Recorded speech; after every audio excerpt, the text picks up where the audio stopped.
Operation search light को लेकर पाकिस्तानी और भारतीय सरकारी हुक्काम मुख्तलिफ आदाद-ओ-शुमार पेश करते हैं। पाकिस्तान दौलफ्त होने के मुहर्रिक इस फौजी ऑपरेशन में भारत और आलमी मीडिया के मुताबिक 30 लाख बंगालियों को मारा गया।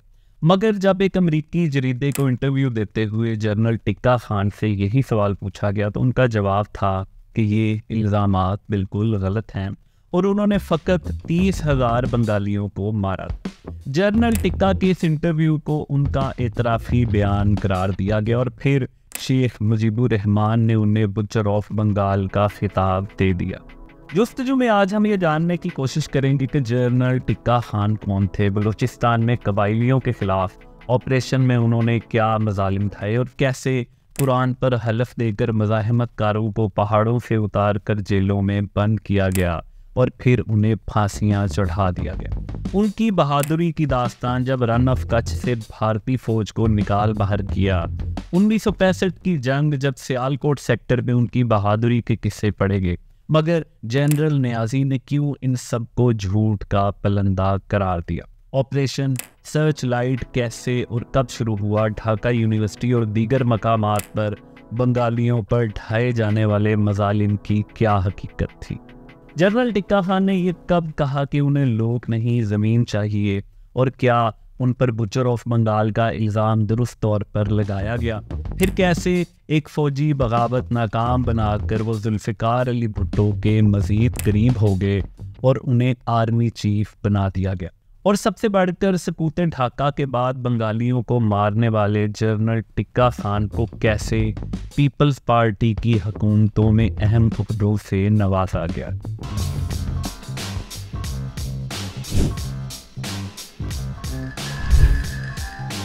A well-planned operation, not haphazard, running around like a madman, nothing will happen.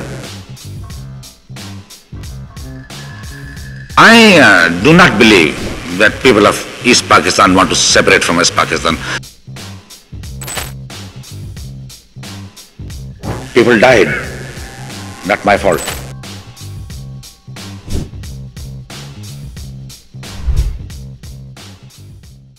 7 मार्च 1971 की शाम थी जब ढाका की खुनक फिजा में जनरल टिक्का खान का तैयारा उतरा तो इस सर्द किस्म के इस्तकबाल में कोई ताम झाम नहीं था, बल्कि एयरपोर्ट पर उनके इस्तकबाल के लिए जनरल याकूब और फौजी दस्तों के कमांडर मेजर जनरल खादिम हुसैन राजा मौजूद थे। रावलपिंडी से जनरल टिक्का के साथ ही सिविल इंतजामी अमूर के जिम्मेदार मेजर जनरल राव फरमान साथ आए थे और जनरल टिक्का का मशरकी पाकिस्तान में मिशन बागियों की आवाज़ों को बज़ोरे ताकत कुचलना था। 7 मार्च 1971 के दिन तक मशरकी पाकिस्तान में मार्शल हुकूमत ने जो कारहाए नुमाया सरंजाम दिए थे उनका कोई बार भी जनरल टिक्का खान की गर्दन पर नहीं था। मगर 7 मार्च से 31 अगस्त तक मशरकी पाकिस्तान में जो भी मजालिम उठाए गए, जो भी तारीख लिखी गई, उसका सारा मलबा जनरल याया और उसके बाद सीधा जनरल टिक्का खान के आमाल नामे में शामिल होने वाला था। जनरल टिक्का के बारे में सारे फौजी हल्कों को यह मालूम था कि वो कम गो, कभी कभी चेहरे पर एक शरारती या तंजिया मुस्कुराहट रखने वाले मगर सफाक फौजी हैं। उन्हें आला क़यादत की तरफ से आज जो भी मिशन सौंपा गया था उन्होंने बिना चूं चरा उसे कबूल किया था और शानदार तरीके से पाया तकमील तक पहुँचाया था, चाहे उसमें कितने ही बेगुनाहों की जानें क्यों ना चली गई हों। मगर मशरकी पाकिस्तान का मामला थोड़ा मुख्तलिफ था।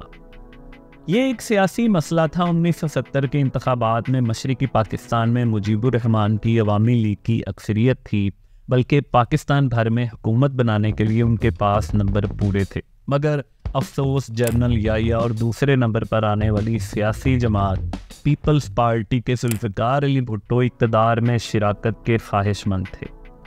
जनरल याया सदर पाकिस्तान और जुल्फ़िकार अली भुट्टो डिप्टी वज़ीर आज़म और बाद में वज़ीर ख़जाना बनने पर भी तैयार थे और वो किसी सूरत अपोजिशन की सीटों पर बैठना नहीं चाहते थे जहां उस वक्त की पाकिस्तानी अवाम ने उन्हें ला बिठाया था।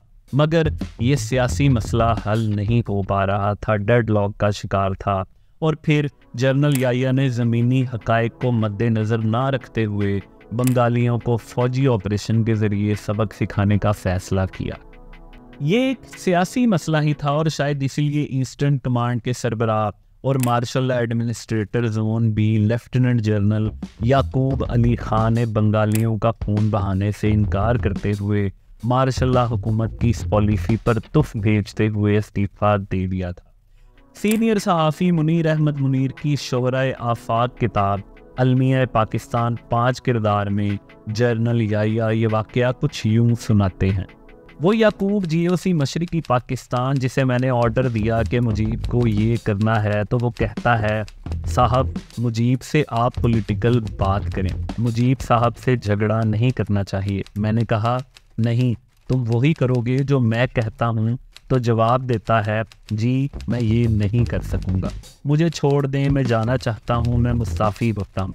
मैंने उसे कहा फ़ौज में इस्तीफ़ा नहीं होता, फ़ौज में डिसमिस होता है या पेंशन पर जाता है, इसलिए मैं तुम्हें बरतरफ करता।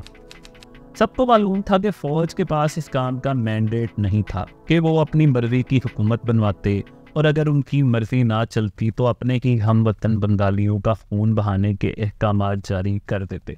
और शायद इसलिए GHQ में क्वार्टर मास्टर जनरल के अहदे पर तरक्की देकर जनरल टिक्का खान को मशरिकी पाकिस्तान का गवर्नर बना दिया गया। जनरल याहिया ने शायद टिक्का जैसे जनरल को मशरिकी पाकिस्तान भिजवा कर ये इशारा दिया था कि अब नरमी की पॉलिसी पर अमल नहीं होगा और बंगालियों से आहनी हाथों से निपटा जाएगा, और फिर ऐसा ही हुआ। बांग्लादेश में 7 मार्च 1971 तक मशरिकी पाकिस्तान का मंजरनामा कुछ यूं था कि बंगालियों ने पाक फौज का मुकम्मल बाइकआउट कर दिया। खाना जंगी की सूरत हाल पैदा हो चुकी थी, बस अब ये इंतज़ार था कि किस तरफ पे पहला वार किया जाता है। शेख मुजीबुर रहमान दरअसल मशरिकी पाकिस्तान के डिफेक्टो हुक्मरान बन चुके थे। अल्लाह बांग्लादेश के नारे लग रहे थे। ढाका में स्टेट बैंक, रेडियो पाकिस्तान और ढाका टेलीविज़न पर फौजी दस्ते तैनात हो चुके थे। ढाका की सिविल हुकूमत ने किसी भी फौजी सरगर्मी का बाइकाट कर दिया। पोर्ट पर जहाज, फौजी साजो सामान ये खड़े थे जिन्हें अनलोड करने के लिए कोई बंगाली तैयार नहीं था। और सबसे बढ़कर पाक फौज में मौजूद बंगालियों की तरफ से भी बगावत के आसार नुमाया थे। मिलिट्री इंजीनियरिंग सर्विस और कंटोनमेंट बोर्ड इंतजामिया ने काम रोक दिया था, और इस सूरत हाल में फौजी खुश्क राशन पर गुजारा कर रहे। फिर जनरल टिक्का खान ने कैसे इस सारी सूरत हाल को मज़ीद ख़राब किया, लाखों बंगालियों को मौत के घाट उतारा, कैसे ऑपरेशन सर्च लाइट को एक बदतरीन ऑपरेशन में बदल दिया। इस दास्तान फूचका में जाने से पहले ये लाजिम है कि हम ये जानने की कोशिश करें कि जनरल टिक्का खान आखिर कौन थे, और वो ढाका पहुँचने से पहले कौन कौन से कारहाए नुमाया सरंजाम दे चुके। टिक्का खान 7 जुलाई 1915 को तहसील कफोता रावलपिंडी में पैदा हुए। उनका ताल्लुक राजपूत बरादरी से था। उन्होंने 22 दिसंबर 1940 को इंडियन मिलिट्री एकेडमी देहरादून से ग्रेजुएशन के बाद इंडियन आर्मी में कमीशन हासिल किया। फौज में उनका डंका उस वक्त बजा जब जनरल अयूब खान ने बलूचिस्तान का इशू भी एक साजिश के तहत क्रिएट किया ताकि उन्हें मार्शल लॉ लगाने का एक और बहाना मिल जाए। हालांकि उन्हें इसकी कतन कोई ज़रूरत नहीं थी, मगर अफसोस कि शायद उन्हें अंदाज़ा नहीं था कि उस वक्त उनका ये एक छोटा सा फ़ायदा आने वाले वक्त में पाकिस्तान का कितना बड़ा मसला बनने वाला है। सिकंदर मिर्ज़ा दरअसल जनरल अयूब खान के साथ मिलकर दायमी इक़्तिदार का खेल खेल रहे थे। इसी खेल में उन्होंने खान अफ़-कल्लात को ये झूठी आस दिलाई कि अगर वो थोड़ा सा एहतजाज करें तो वो उन्हें कल्लात सौंप देंगे। खान अफ़-कल्लात ने 1958 में कौम परस्त रहनुमा खान मोहराब की कब्र पर कल्लात की आज़ादी की तहरीक का ऐलान किया, तो जनरल अयूब ने इसी को बहाना बनाकर मार्शल लॉ लगा दिया कि बलूचिस्तान में कबायलियों ने बगावत कर दी है और हालात बहुत ख़राब हो गए हैं। बलोच सरदार हैरानो परेशान पहाड़ों पर चले गए ताकि सोच सकें कि इनके साथ क्या कहानी होती है। और इसी दौरान 1958 से 1962 तक पाक फ़ौज इन बलोचों से लड़ती रही, और ऐसे ही मौके पर पाक फ़ौज ने अपना जो नादिर नमूना वहाँ पर लड़ने के लिए भिजवाया वो ब्रिगेडियर टिक्का खान था। जनरल अयूब और शाह ईरान रज़ा शाह पहलवी दोनों अमेरिका के इत्तेहादी थे, तो इन दोनों में बहुत दोस्ती थी। ईरान ने उन्हीं दिनों पाकिस्तान को कोबरा हेलीकॉप्टर दिए थे, तो ब्रिगेडियर टिक्का खान ने बलोच सरदारों के खिलाफ ऑपरेशन में यही कोबरा हेलीकॉप्टर की इस्तेमाल किया। फिर बलोच सरदारों को मुज़ाकरात की आड़ में कुरान पाक पर हलफ देकर जान की अमान दी गई और उन्हें बदअहदी करते हुए जेल में बंद कर दिया, और फिर कई बलोच सरदारों को बगावत के इल्ज़ाम में फांसी पर चढ़ा दिया। इन्हीं खिदमात की सिला में टिक्का खान को 1962 में मेजर जनरल के रैंक पर तरक्की दी गई। कहा जाता है कि यही जनरल टिक्का खान थे जिन्होंने रन ऑफ टच के महाज पर भारतीय फौज को नाकों चनेट चढ़वा दी और शानदार बहादुरी का मुजाहरा करते हुए उनके कब्जे से पाकिस्तानी इलाका भी वापस ले लिया। 1965 की जंग में यही टिक्का खान ही थे जिन्होंने सियालकोट सेक्टर में भारतीय फौज का डट कर मुकाबला किया और वहां भी उनके कब्जे से पाकिस्तानी इलाका वापस ले लिया। मगर जनरल नियाज़ी इस सारी कहानी से इत्तफाक नहीं करते। वो अपनी किताब the battle of east Pakistan में लिखते हैं, जनरल टिक्का खान के ब्रिगेड ने तो लड़ाई में हिस्सा ही नहीं लिया। यही वजह है कि जंग के बाद जनरल टिक्का को कोई अवार्ड नहीं मिला, बल्कि जनरल इब्रार और ब्रिगेडियर अब्दुल अली को खिलाले मुदत दिया गया। जनरल टिक्का का तो इस बात पर कोर्ट मार्शल होते होते रह गया क्योंकि उन्होंने भारतीय गुरिल्लों की जानिब से पेशकदमी की गलत इत्तला दे दी थी। खैर, हम वापस मार्च 1971 में आते हैं। जनरल टिक्का खान जब इस सारी सूरत हाल को कंट्रोल करने के लिए ढाका एयरपोर्ट पर पहुंचे तो अफसोस के साथ इसे वो कोई ऐसी ही जंग समझ रहे थे जो वो इससे पहले लड़ते आए थे, यानी जो हुक्म मिला उसके मुताबिक सामने आने वाले को नेस्तो नाबूद कर दिया जाए। इन्हें ये तो मालूम होगा कि इस बार उन्होंने अपने ही हम वतनों पर गोलियां चलानी हैं, लेकिन इसकी शिद्दत का अंदाज़ा उनको बिल्कुल भी नहीं था। मेजर जनरल खादिम हुसैन राजा, जो इन तमाम मनाजिर के ऐनी शाहिद हैं, वो अपनी किताब a stranger in my own country east Pakistan 1969-71 में लिखते हैं।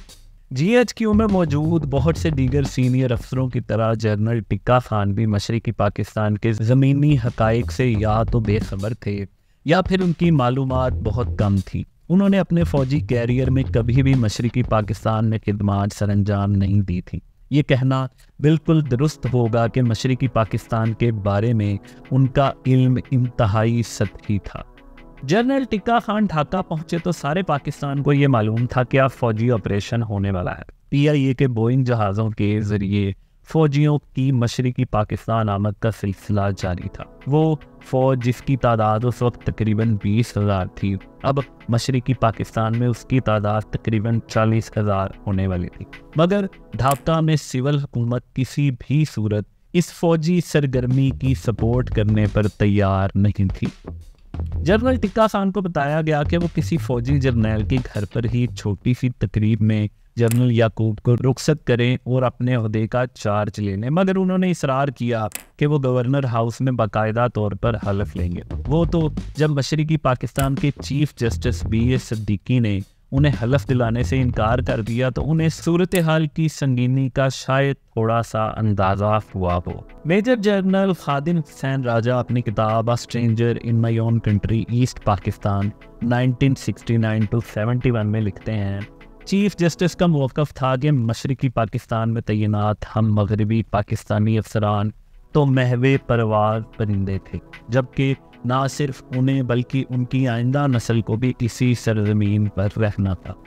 मशरक़ी पाकिस्तान के हालात संजीदा और मुफीस तरीन इक़दामात के मुतकाज़ी थे, लेकिन दूसरी जानिब मार्शल लॉ का फ़रेज़ जनरल याहिया की सूरत में पाकिस्तानी अवाम की बर्बादी के बहाने ढूंढ रहा था।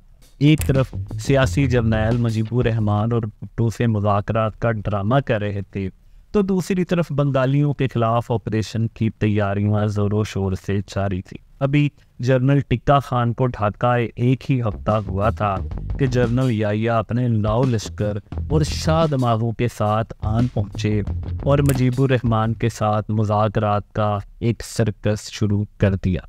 आप जनरल याहिया की मामला फहमी का अंदाज़ा इस समर से लगा सकते हैं कि जब वो 15 मार्च को ढाका पहुंचे तो इसी रोज़ एक कॉन्फ्रेंस में फ़ौज की आला क़यादत इकट्ठी हुई, जहां पर दीगर फ़ौजियों ने तो जनरल याहिया को ढके छुपे अल्फाज में मशरक़ी पाकिस्तान के हालात की संगीनी और फौजी ऑपरेशन से बाज रहने के मशवरे दिए, लेकिन ऐसे वक्त में जाबिर हुक्मरान के सामने कलमा हक बयान करते हुए ढाका एयर फोर्स के सरबराह एयर कमोडोर मसूद ने सख्त लहजा इस्तेमाल किया और कोई लगी लिपटी रखे बगैर सच बयान कर दिया और फौजी ऑपरेशन की पुरजोर मुखालफत की, तो जनरल याहिया ने उन्हें ओहदे से बर्खास्त करके मगरबी पाकिस्तान वापस भेज दिया और फिर एक काबिल अफसर का कैरियर इस तरह तबाह किया गया कि सच बोलने की पादाश में चंद हफ्तों में उन्हें कबल अज रिटायरमेंट का ऑर्डर मिल गया। मुजीबुर रहमान और जनरल याहिया ने इंतकाली इक़्तिदार के फार्मूले पर मुज़ाकरात सिर्फ एक नुक्ते पर अटके हुए थे, जहाँ पर अगली हुकूमत में जनरल याहिया के लिए कोई किरदार पैदा नहीं हो रहा। लेकिन जनरल याहिया की बददियानती का अंदाज़ा आप इस समर से लगाएं कि एक तरफ मुज़ाकरात हो रहे थे और दूसरी तरफ उन्होंने 17 मार्च को ही जनरल टिक्का खान को हिदायत जारी कर दी कि वो अगले रोज़ तक यानी 18 मार्च तक उन्हें फौजी ऑपरेशन का सारा मंसूबा बताएं। जनरल याहिया 15 मार्च को ढाका पहुंचे थे और अगले ही रोज़ मुज़ाकरात का आगाज़ हुआ, लेकिन जनरल याहिया ये मुज़ाकरात सिर्फ टाइम गेन करने के लिए कर रहे थे। मेजर जनरल खादिम हुसैन राजा अपनी किताब a stranger in my own country east Pakistan 1969 to 71 में लिखते हैं, हम दोनों जब ईस्टर्न कमांड के हेडक्वार्टर पहुंचे तो देखा कि जनरल अब्दुल हमीद खान भी वहां मौजूद थे। जनरल टिक्का खान ने मुतल्ला किया कि शेख मुजीब के साथ जारी मुज़ाकरात में पेशरफ ना होने के बराबर है, लिहाजा सदर चाहते हैं कि हम दोनों फौजी एक्शन के लिए तैयारी और मनसूबा बंदी करें। मेजर जनरल राव फरमान और मेजर जनरल खादिम हुसैन राजा ने मालूम नहीं क्यों बंगालियों के खिलाफ इस ऑपरेशन का नाम सर्च लाइट रखा, लेकिन जनरल खादिम के बकौल इसका कोई ख़ास मकसद नहीं था, लेकिन ये ऑपरेशन पाकिस्तान को दो लफ्त करने का जरिया ज़रूर बन गया। जनरल टिक्का खान ने इस ऑपरेशन का मरकज़ी ख्याल कुछ इस तरह रखा था कि अवामी लीग की सरगर्मियाँ, उनके मददगार नासिर और जो भी मार्शल लॉ की खिलाफ वर्जी करे उसे बाही तसव्वुर किया जाए और उसको कंट्रोल में ले लिया जाए या तलफ कर दिया जाए। तमाम सूबों में बैक वक्त कार्रवाई की जाएगी, सियासी कायदीन, स्टूडेंट रहनुमा, असातिज़ा, सकाफ़ती तंजीमों के इंतहा पसंद नासिर को गिरफ्तार किया जाए, ढाका यूनिवर्सिटी कंट्रोल में लेकर पूरी तलाशी ली जाए, तमाम अंदरूनी और बैरूनी राब्तों के ज़राए यानी टेलीफोन, टेलीविज़न, फैक्स और जो भी कोई ऐसा ज़रिया हो जिससे कोई इतला आवाम तक पहुँचे या आवाम को इतला किसी को दे सकें, उन सब को मुनक़ता कर दिया जाए। जनरल याहिया शेख मुजीब को मसरूफ़ रखने के लिए मुज़ाकरात जारी रखें और उन्हें ये यकीन दिलाएं कि चाहे भुट्टो माने या ना माने, हम अवामी लीग के मुतालबात की मंजूरी का ऐलान कर देंगे। याद रहे कि मुजीब के घर कड़ा पहरा रहता है, मगर इसके घर में दाखिल होकर उस समेत सबको गिरफ्तार कर लिया जाए। ऑपरेशन का आगाज़ रात 1 बजे किया जाए। ढाका में जनरल राव फरमान और बाकी सूबे में जनरल खादिम ऑपरेशन की निगरानी करेंगे। East Pakistan rifles east Bengal regiment की 2री और 10वीं बटालियन से हथियार लेकर उन्हें गैर मुअस्सर बनाना था। ये तफसीलात जो मैंने अभी आपको बताई, ये वो तमाम बुनियादी निकात थे जो ऑपरेशन सर्च लाइट के लिए फाइनल किए गए थे। ये निकात आपको बताने के बाद मकसद बिल्कुल वाज़ेह हो जाता है, यानी अवामी लीग को इसका मैंडेट एक फ़ौजी हुकूमत किसी सूरत देने पर तैयार नहीं थी और फिर ऑपरेशन सर्च लाइट नामी एक शर्मनाक ऑपरेशन को लॉन्च किया गया और जनरल टिक्का खान के हाथ में बंदूक देकर कहा गया कि हर मुखालिफ आवाज़ को दबा दिया जाए। बल्कि ये तो कुछ भी नहीं, बल्कि ऑपरेशन सर्च लाइट का बुनियादी ख्याल ये था कि शेख मुजीबुर रहमान को जान से ही मार दिया जाए ताकि ना रहे बांस और ना बजे बांसुरी। वो तो जनरल याहिया को आखिरी लम्हे में शायद तरस आ गया। सीनियर सहाफ़ी मुनीर अहमद मुनीर की किताब अलमिया मशरिकी पाकिस्तान 5 किरदार में जनरल याहिया ने यह किस्सा कुछ यूँ सुनाया है। उसी रात मिलिट्री एक्शन होना था तो शाम को मैं GOC जनरल टिक्का खान के घर पर था। मैंने पूछा, टिक्का आज के लिए तैयारी है? कहने लगा, सर तैयारी है। मैंने पूछा, मुजीब के लिए क्या हुक्म है? टिक्का कहने लगा, सर मैंने यंग कैप्टन को इंचार्ज बनाया है, वो बाहर खड़ा है। मैंने कहा उसे बुलाओ। वो लड़का आया तो मैंने उसे पूछा, क्या आपको ऑर्डर मिला है? कैप्टन कहता है, सर मुझे ऑर्डर मिला है कि मुजीब को जिंदा या मुर्दा हर हाल में गिरफ्तार किया जाए। मैंने कहा, ये ऑर्डर तब्दील किया जाता है। मैं आपको नया हुक्म देता हूँ कि मुजीब को जिंदा गिरफ्तार किया जाए, उसे मारना नहीं है। उस रात अगर मैं उस लड़के को 1 मिनट ना देखता तो उन्होंने मुजीब को ख़त्म कर दिया था, लेकिन मैंने मुजीब को बचाया। जनरल टिक्का खान सानह मशरकी पाकिस्तान और ऑपरेशन सर्च लाइट की कहानी बयान करने का सिलसिला जारी है। दूसरी एपिसोड में हम ये जानने की कोशिश करेंगे कि आखिर ऑपरेशन सर्च लाइट का बुनियादी मकसद क्या था और क्या ये मकसद हासिल कर लिया गया। इसी मिशन में शामिल जनरल खादिर हुसैन राजा की नज़र में क्यों ये एक वक्ती कामयाबी थी। ऑपरेशन सर्च लाइट में दरअसल कितने लोग मारे गए। जनरल न्याजी ने क्यों जनरल टिक्का को हलाकों और ढाका को जलियांवाला बाग से तशबीह दी। इन सब मजालिम के बाद जनरल टिक्का खान किस गलत फहमी का शिकार थे और ढाका से जाते हुए उनकी आखिरी तकरीर के अल्फाज क्या थे। वो जनरल जिस पर नस्ल कुशी का इल्ज़ाम लगा उसे अदालत के कटहरे में खड़ा करने के बजाय जुल्फ़िकार अली भुट्टो ने क्यों आर्मी चीफ बना दिया। बतौर आर्मी चीफ कैसे भुट्टो के yes man general tikka Khan ने अटक साजिश केस को नाकाम बनाकर वफादारों में एक अलग मकाम बना लिया। बेनज़ीर भुट्टो ने जनरल टिक्का खान की वफात पर उन्हें किन अल्फाज में खिराजे अकीदत पेश किया। और सबसे बढ़कर वो लम्हा जब बांग्लादेश के वज़ीर आज़म शेख मुजीब 1974 को लाहौर एयरपोर्ट पर पहुंचे तो उनका इस्तकबाल बुचर ऑफ बंगाल का लक़ब पाने वाले जनरल टिक्का खान ने क्यों किया। अगर आपको ये वीडियो पसंद आई है तो आप जिसकी एक और वीडियो देखने के लिए यहाँ क्लिक कर सकते हैं।